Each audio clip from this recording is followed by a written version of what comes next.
Hello everyone, मैं मनीष आप सबका MKSRD मैथ्स पे वेलकम करता हूं। होप आप सब लोग अच्छे होंगे और आपकी तैयारी भी ज़बरदस्त तरीके से चल रही होगी। जो भी स्टूडेंट्स NTPC का एग्ज़ाम देने जा रहा है और NTPC की तैयारी कर रहा है, वो हमारी वीडियोज़ को देख सकता है, जो है कि यहाँ पे काफ़ी अच्छे और प्रिसाइज तरीके से जो है कि सॉल्यूशन दिया जाता है।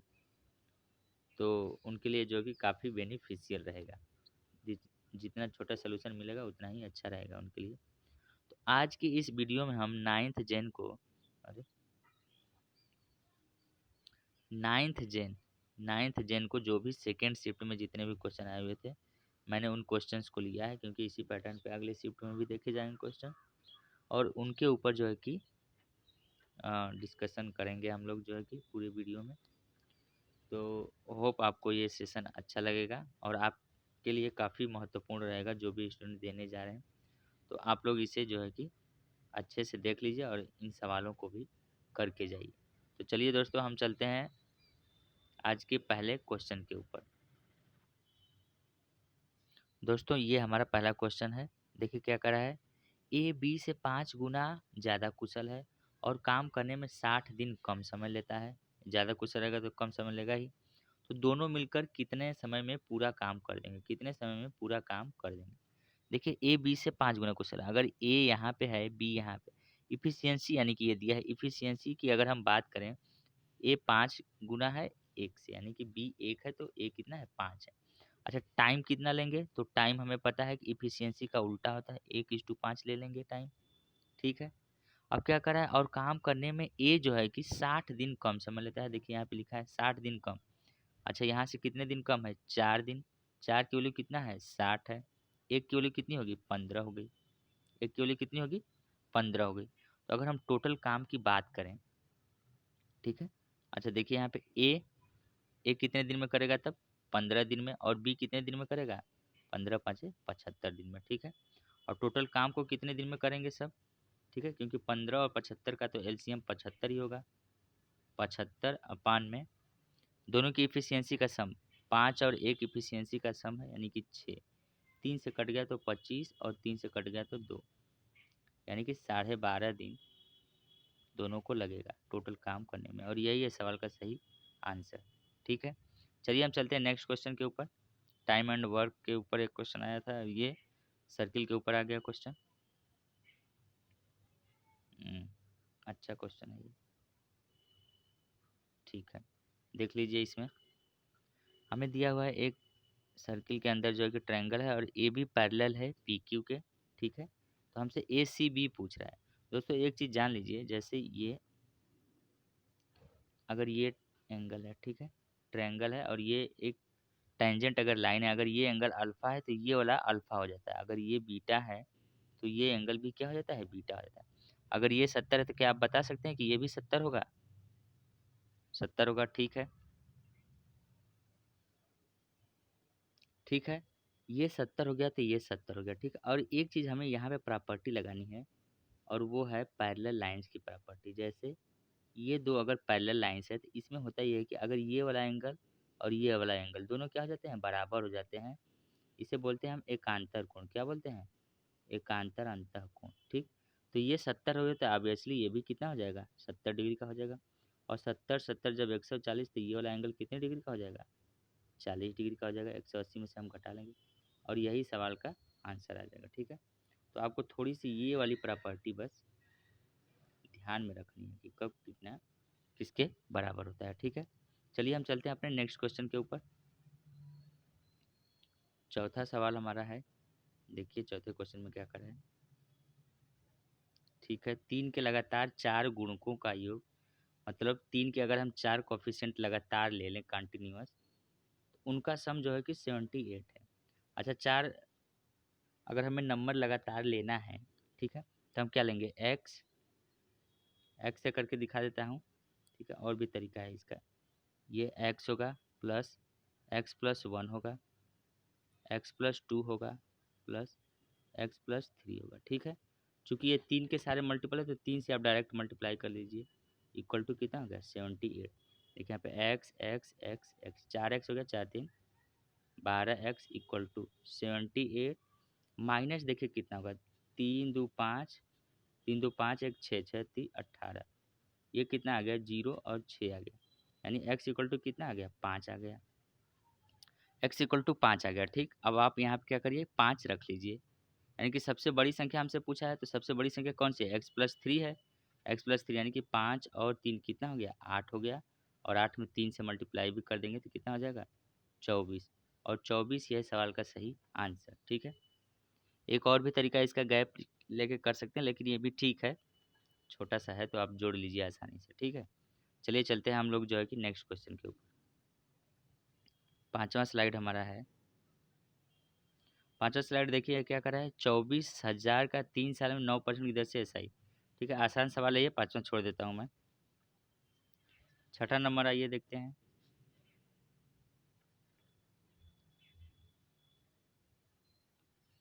ठीक है, छठा क्वेश्चन अच्छा है, इसको कर लेते हैं हम लोग। कह रहा है एक इक्विलेटरल ट्रायंगल और इस पॉइंट से तीनों पर जो लंब डाले गए हैं यानी परपेंडिकुलर 5 4 3 है, तो हमें इस ट्रायंगल का पेरीमीटर निकालना है। देखिए इक्विलेटरल ट्रायंगल में जब भी किसी एक पॉइंट से तीनों साइड पे परपेंडिकुलर डाला जाए तो वो हाइट के बराबर हो जाता है, यानी कि H इक्वल टू हो जाता है P1 तीनों लंबों का सम, यानी कि P1 plus P2 plus P3 equal to कितना हो जाए 5 4 9 9 3 12। और ये हाइट किसके बराबर होती है इक्विलेटरल ट्रायंगल की, आपको पता है √3/2 ए के बराबर होती है। ठीक है, तो ये काट लीजिए ए से कितनी बार में, ए इक्वल टू हो जाएगा, एक मिनट,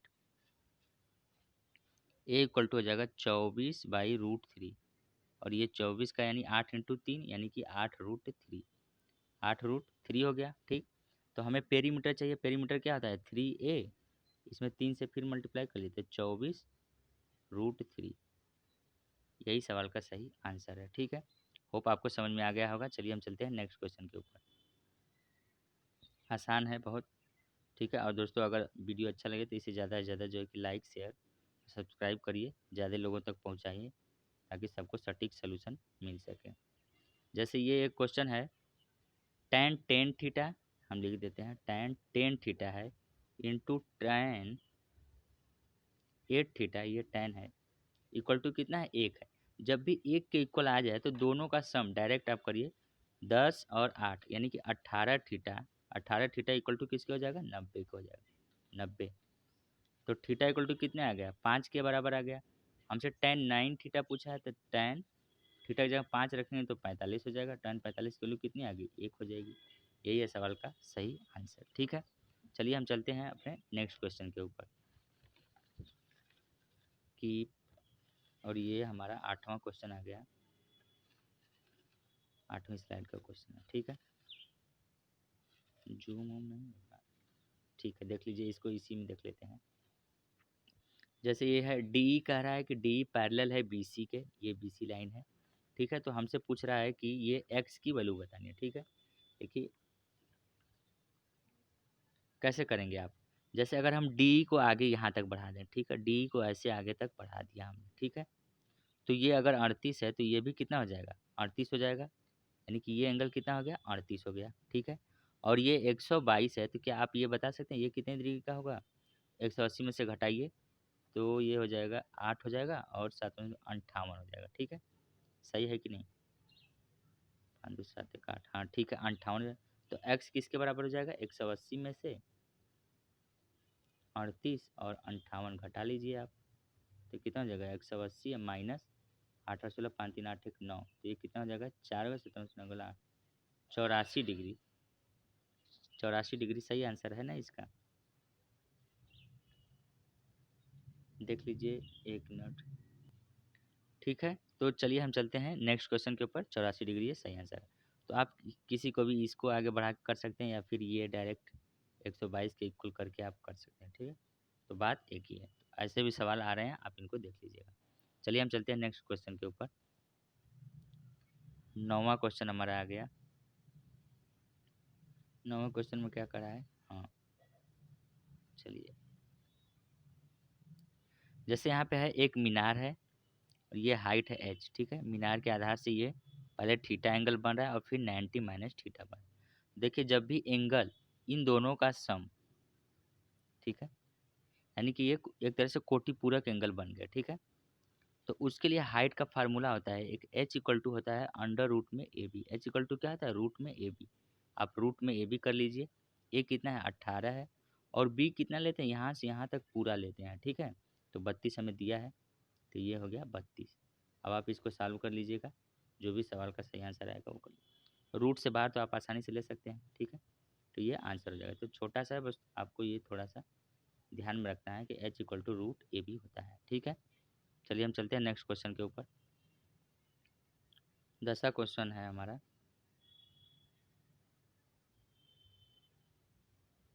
ठीक है, इसका सोल्यूशन हम देखेंगे अभी। एक नाव की चाल 14 किलोमीटर प्रति घंटा है, वह 28 किलोमीटर धारा की दिशा में जाने पर 1 घंटा 45 मिनट का समय लेती है, ठीक है। तो धारा की चाल हमें ज्ञात करना है, ठीक है। जैसे एक नाव है ये, और ये 28 किलोमीटर यहाँ पे गई, मतलब 28 किलोमीटर, और उसने समय लिया कितना? 1 घंटा 45। अच्छा, 1 घंटा 45 मिनट को अगर हम घंटे में बदल लें, 15 × 45, 15 × 4 = 60, यानी कि ये टोटल कितना आ गया? 7/4 घंटा, ठीक है। 28 किलोमीटर की ओर गई है, तो 28 अपान में कितना हम लिखेंगे? ये है 14, और प्लस हमें जो है कि क्योंकि धारा की दिशा में जाने पे तो हम कुछ भी मान सकते हैं। मान लीजिए एक्स है धारा की चाल, इक्वल टू टोटल टाइम कितना है? 7/4। तो हम देख सकते हैं 7 × 4 = 28, और ये 4 का 4 में मल्टीप्लाई होता है, 4 × 4 = 16 इक्वल टू कितना? 14 प्लस एक्स। तो ये 16 है, यहाँ पे 14 प्लस एक्स, यहाँ पे क्या होना चाहिए? 2 होना चाहिए। तो 2 ही है सवाल का सही उत्तर, ठीक है। तो इस तरह से आप आसानी से समझ सकते हैं, बस आपको ध्यान देना है केवल एक ही दिशा में जा रहा है और ये टोटल टाइम दिया हुआ है, ठीक है, जाने। चलिए हम चलते हैं अपने नेक्स्ट क्वेश्चन के ऊपर। नेक्स्ट क्वेश्चन हमारा फिर से एक ट्रिगो का आ गया क्या? हाँ, ट्रिगो का फिर से एक क्वेश्चन है।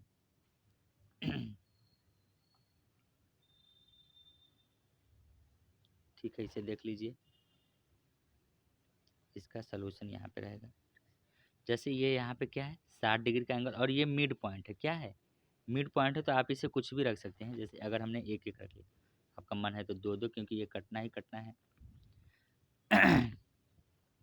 1 मिनट, ठीक है। देखिए इस क्वेश्चन में अब कैसे करते हैं। हमने बताया था कि जब भी tan 30 आएगा, tan 30 आएगा, उसके लिए हम क्या करेंगे? 1 और √3 का रेशियो होता है, ठीक है। तो अगर ये y1 हम मान लेते हैं, तो क्या ये वाला जो पॉइंट है वो √3 होगा? √3 होगा। और चूंकि ये मिड पॉइंट है, तो ये √3 अगर इधर का है तो √3 ये भी इधर का हो जाएगा। हो जाएगा कि नहीं? और 60 के लिए हमने बताया था, 60 के लिए कि ये √3 होता है और ये 1 होता है, ठीक है। तो √3 जब ये पहले से हो गया, तो x इक्वल टू कितना हम लिखेंगे? तो 3 लिखना पड़ेगा, क्योंकि हमें तो √3 चाहिए। अब ये आ गया, x की वैल्यू 3 है और y की वैल्यू 1 है। x/y इक्वल टू कितना आ गया? 3/1। और यही है सवाल का सटीक आंसर, ठीक है। तो आप ऐसे भी कर सकते हैं, या फिर tan 60 equal to x/1, tan 30 equal to 1/, ऐसे डिवाइड कर सकते हैं। तो इस तरह से आप रेशियो से आसानी से कर लीजिए। बस tan 30 और 60 की प्रॉपर्टी को आप याद रख करिए, ठीक है। चलिए चलते हैं हम लोग नेक्स्ट क्वेश्चन के ऊपर, क्योंकि क्वेश्चन आज ज़्यादा हमने लिया है। ठीक है, ये हमारा एक क्वेश्चन है, प्रोबेबिलिटी से क्वेश्चन आया है। जैसे यहाँ पे कह रहा है, एक बैग में 5 ब्लैक 8 रेड, देख लीजिए आप, 5 ब्लैक 8 रेड, 9 वाइट है। तो वाइट के 9 होने के अगर हम एक बार निकालते हैं, उसमें बोला था एक बार अगर हम निकालते हैं, तो वाइट के 9 होने की प्रोबेबिलिटी। अच्छा, वाइट के होने की प्रोबेबिलिटी क्या है? टोटल कितना है? वाइट 9 है, वाइट 9 है, और टोटल गेंद कितने? 8 5 13 13 9 22। ये तो होगी वाइट के होने की प्रोबेबिलिटी। और जब भी कहेगा कि 9 होने की प्रोबेबिलिटी, एक में से हम घटा देंगे, ठीक है। तो 22 में से 9 गया तो कितना हो जाएगा? 13, 13/22। और यही है सवाल का सही आंसर, ठीक है दोस्तों। चलिए हम चलते हैं नेक्स्ट क्वेश्चन के ऊपर। आसान सा क्वेश्चन था ये। तो 12 नंबर हो गया, तो 13 नंबर पे हम कर लेते हैं। 13 नंबर आप देखिए, जैसे ये कुछ डेटा दिया गया था, 50, 51, 52, 53, ऐसे 55 जो भी है, 58 से बहुत सारा बीच में था, और 59 भी था। 59 सबसे बड़ी नंबर थी। तो मॉड सबसे पहले पूछा था, तो मॉड में आप क्या करेंगे? जो नंबर सबसे ज़्यादा बार आया होगा वो मॉड निकाल लेंगे आसानी से।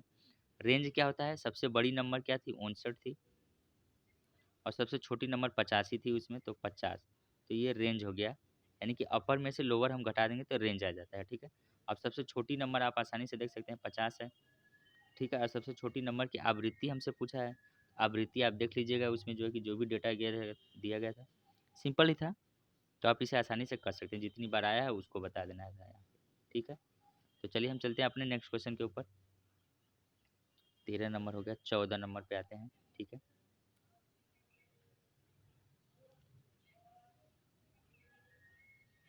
तो ठीक है, 14 नंबर का क्वेश्चन देख लीजिए क्या है। कह रहा है कि 9 बच्चे हैं जिनका एवरेज कितना है, 14 है। दादा है, दादी हैं, ये जो है कि दादा 71 साल के हैं, दादी 67 साल। सबका एवरेज कितना हो जाएगा, तो 9 बच्चे हैं, 14 है, तो 9 गुणते 14 कर लीजिए, और प्लस दादी का है 67 और प्लस दादा का है 71, और डिवाइडेड बाई कितना हम लिखेंगे, तब 9 और ये दो मिला के 11 हो गया। अब इसको आप जोड़ के जो भी भागा दे दीजिएगा, सवाल का सही आंसर आ जाएगा। मतलब गुणा भागा है बस इसमें थोड़ा सा, ठीक है। ठीक है, चलिए हम चलते हैं नेक्स्ट क्वेश्चन के ऊपर। 14 के बाद ये 15 नंबर का क्वेश्चन आ गया। ठीक है, 15 नंबर का क्वेश्चन देख लीजिए, ये भी आसानी है। देखिए इसमें क्या है, 1 - 1/4, 1 - 2/4, 1 - 3/4, और ये 9/4 तक दिया है, जितने तक भी दिया होगा। क्या यहाँ पे अगला नंबर 1/4/4 हम कर सकते हैं? ये 4/4 तो 1 हो गया, 1 - 1 जीरो हो गया, जीरो है इस सवाल का सही आंसर, ठीक है। चलिए हम चलते हैं अपने नेक्स्ट क्वेश्चन के ऊपर, 14 के बाद 15 नंबर। हाँ, ये क्वेश्चन आपको बताना है थोड़ा सा, क्योंकि अच्छा क्वेश्चन है ये, ऐसा एग्जाम में भी आ रहा है, ठीक है। और कल की शिफ्ट में का ही आया हुआ क्वेश्चन हमने लिया है, ठीक। 0.37 पे बार है और 0.5337 पे दोनों पे बार है, ठीक है। तो आप इसके लिए एक चीज़ याद कर लीजिए, यहाँ पर टेबल हम लिखवा दे रहे हैं। 0.A बार अगर है, इसका मतलब होता है A/9, ठीक है। और 0.AB पे बार है दोनों के ऊपर, तो AB अपान में कितना, दोनों के ऊपर है तो 2 9 लिख लीजिए। 0.AB अगर एक पे बार है, AB बार है, इसका मतलब होता है पहले तो हम AB लिखेंगे, और इस पे बार नहीं है उसको घटाएंगे हम A, और डिवाइडेड बाई एक पे है तो 1 9, और ये दूसरा कितना आ गया 0। एक और लिख लीजिए, 0.AB, 0.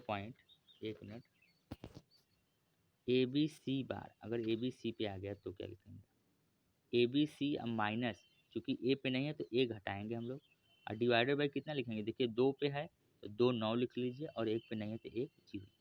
ये चारों प्रॉपर्टी का आप यूज़ करना है और इसको सॉल्व कर देना। जैसे ये है तो 0.37 बार, यानी कि ये वाली लगेगी प्रॉपर्टी इसमें, ठीक है। एक हम बता देते हैं, एक आप कर लीजिए, ठीक है। तो 37 अब -3 करिए, और डिवाइडेड बाई कितना, 90 लिख लीजिए। 34/90, 34/90 कितना होता है, 17/45, दो से हमने कट कर दिया। तो इस तरह से आप सवाल को सॉल्व कर सकते हैं, ठीक है। चलिए हम चलते हैं अपने नेक्स्ट क्वेश्चन के ऊपर, और ये चारों प्रॉपर्टी आप जरूर से पढ़ लीजिएगा, इसी पे क्वेश्चन आएगा। चलिए हम चलते हैं 17 नंबर के क्वेश्चन। 3 से 50 के मध्य, देखिए ये क्वेश्चन है हमारा, 3 से 50 के मध्य 5 से डिविजन, तो आप इसको ऐसे ही जो है कि कर सकते हैं। 3 के बाद अगला नंबर में, यानी 5 से डिविजिबल है, और 50 से छोटा 45 है, 5 9 45 यानी 9 नंबर है, तो आप इसको मुँहज़बानी कर सकते हैं, सॉल्व करने की जरूरत नहीं, आप कर लीजिएगा। 18 नंबर का क्वेश्चन हम देख लेते हैं। 18 नंबर क्वेश्चन एक ट्रिगो से है, अच्छा क्वेश्चन है, इसको कर लेते हैं, ठीक है। ठीक है, देखिए यहाँ पे क्या करा है, √3 cos theta minus sine theta equal to 0, √3 cos³ theta minus sine cube theta की वैल्यू निकली। देखिए इसे हम कैसे सॉल्व करेंगे, तो √3 cos थीटा इक्वल टू क्या लिखेंगे, माइनस साइन थीटा उस पर आ जाएगा तो साइन थीटा हो जाएगा, ठीक है। और ये आ गया इधर, तो कितना हो जाएगा, tan थीटा इक्वल टू कितना हो गया, √3, और थीटा इक्वल टू कितना होगा, √3 किसके बराबर होता है, 60 के डिग्री के, तो यानी कि 60 डिग्री हमें रख देना है केवल। √3, अच्छा cos 60 की वैल्यू कितनी होती है, याद कर लीजिए 1/2, साइन 60 की वैल्यू कितनी होती है, √3/2। अब आपको यहाँ पे सॉल्व करना है, √3 का क्यूब माइनस √3/2 का क्यूब। अब आप इसको जोड़ घटा लीजिएगा, जो भी सवाल का सही आंसर आ जाएगा आप टिक लगा लीजिएगा, ठीक है। चलिए हम चलते हैं अपने नेक्स्ट क्वेश्चन के ऊपर, और 19 नंबर क्वेश्चन आज का लास्ट क्वेश्चन ही रहेगा, ठीक है। जैसे इस क्वेश्चन में कह रहा है कि किसकी प्रॉपर्टी रेक्टेंगुलर एंड स्क्वायर के तुल्य है, मतलब उसके इक्वल में आती है। जैसे अब यहाँ पे देखेंगे, ट्रायंगल, ट्रायंगल तो कहीं से भी मैच नहीं करता है, और सर्किल ये भी कहीं से नहीं मैच करता है, ठीक है। पैरेललोग्राम में क्या होता है, आमने सामने की साइड तो इक्वल होती है, लेकिन डायगोनल क्या होता है, इक्वल नहीं होता है, ठीक है। रोम्बस में हो सकता है, ठीक है। और रोम्बस के डायगोनल जो है कि 90 पे कट भी करते हैं, यानी कि इन दोनों से मैचिंग जो हो रही है वो रोम्बस की हो रही है। तो आप जो है कि रोम्बस पे क्लिक कर दीजिएगा, ठीक है। चलिए अगले वाले स्लाइड पे हम चलते हैं, 20वां नंबर का स्लाइड है। एक मिनट दोस्तों, क्वेश्चन खत्म हो गया। आज जितने भी क्वेश्चन आए हुए थे, जो भी इंपॉर्टेंट थे क्वेश्चन, उसको हमने करा दिया। दोस्तों आपको ये सेशन कैसा लगता है हमें जो है कि कमेंट करके बताएं, और हमारे चैनल MKSRD मैथ्स को ज़्यादा से ज़्यादा शेयर करके बताएं। और आपको अगर किसी भी टॉपिक से कोई भी दिक्कत है तो आप हमें जो है कि कमेंट करके बताइए, हम उस पर जो है कि अच्छे से अच्छा वीडियो बनाने की कोशिश करेंगे।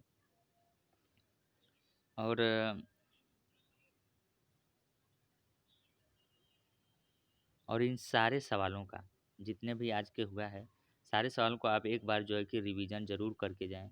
इसी बेस पे जो है कि अगले शिफ्ट में भी पूछे जाएंगे।